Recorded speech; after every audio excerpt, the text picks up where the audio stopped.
Everyone, Pete Williams here, and I'm here with Blair, and we're here to just talk about how to actually create better roads across America. How you doing, buddy?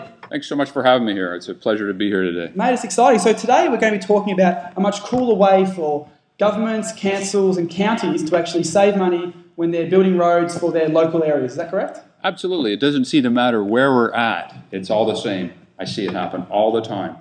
Pilfering money away with conventional rehabilitation techniques when you could be doing it for a lot less money. Awesome. So I know one of the very first points on reasons why there's a better way is because you've told me that it's 65% more eco-efficient doing it the way you suggest. Is that correct? This is correct. And again, for years we've known about this technology, and consulting engineers have proven this time and time again. 60 to 65% more eco-efficient, less carbon footprint. What does eco-efficient mean for the layman? Well, you think about we're recycling in place the 200-million-year-old rocks. There's no need to mill them up and take them back to a hot mix plant.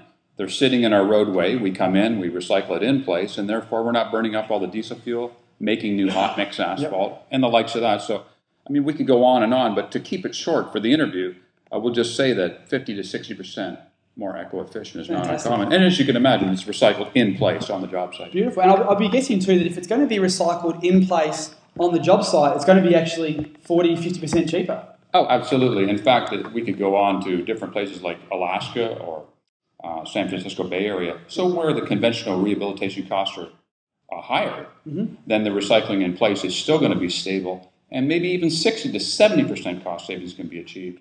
Fantastic.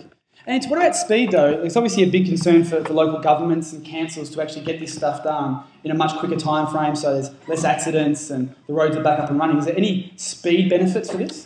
The return to, that's a great point. Getting people in and out of a construction zone is a key in America, and like the world as well. I've driven 20,000 miles in the last 7 weeks and been down every interstate, it seems, and all I ever see is, the old orange and white, amber flashing construction ahead, slow down, and user delay is a huge penalty, and quite often we never think about the cost associated with user delay, but these techniques are typically going to be 3 times as fast as conventional rehabilitation. That's fantastic. So for people like local governments or councils and county sort of employees who are sort of tasked with this job to sort of look after the roads and getting them back up and running, where would they go to find out more information? They can go to several sources, but I would encourage them to go to the IPMA website, ipma.co, IPMA.co. IPMA.co. 6 small letters saving billions for mankind. Love it. Yeah. Thank you, Blair.